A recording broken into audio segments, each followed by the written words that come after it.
আস্তে কর।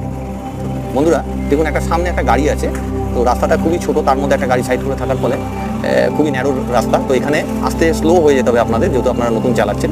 স্লো হয়ে কি করতে হবে, ফার্স্টে টাটা উইঙ্গার যে দাঁড়িয়ে আছে, উইঙ্গারের থেকে বাঁ দিকে তাকাতে হবে, উইঙ্গারের দিকে তাকিয়ে ওখান থেকে চোখটাকে ডান দিকে রাস্তার ট্র্যাকে নিতে হবে। এরকম লেফট অ্যান্ড রাইট চোখ খেলাতে হবে। চোখ খেলিয়ে আপনি যখন বুঝতে পারবেন যে আমার গাড়িটা এই ন্যারো স্পেস দিয়ে আমি গোলাতে পারবো, তখন বা গলে যাবে, তখন আপনি ফুললি ডিটারমাইন্ড যখন হবেন, তখন আপনার ক্ল্যাশ লাগতে পারে গাড়িটার সঙ্গে, তাই গাড়িটার দিকে তাকিয়ে আপনাকে আস্তে আস্তে এগোতে হবে। এই যে 5 লাইট মেরে দিলাম, দেখুন উল্টো দিকের গাড়িটা দাঁড়িয়ে গেল। কেন? আমি 5 লাইট আপার ডিপার করাতে এটা তাকে বোঝালাম যে আমাকে রাস্তা দাও, তার জন্য উনি দাঁড়িয়ে গেলেন। যখন আপনাকে কোনো জায়গায় রাস্তা চাইতে হবে যে আমাকে আগে যেতে দাও, রাস্তা দাও, তখন আপনাকে আপার ডিপার করতে হবে। এবার এখানটা স্লো করো। এবার দেখুন সামনে একটা স্কুটার দাঁড়িয়ে আছে, তো আমাকে লেফট টার্ন নিতে হবে, এটা এল প্যাটার্ন রাস্তা, তো আমি কিভাবে নেব? তো আস্তে আস্তে এখন ইন্ডিকেটার দিলাম, দিয়ে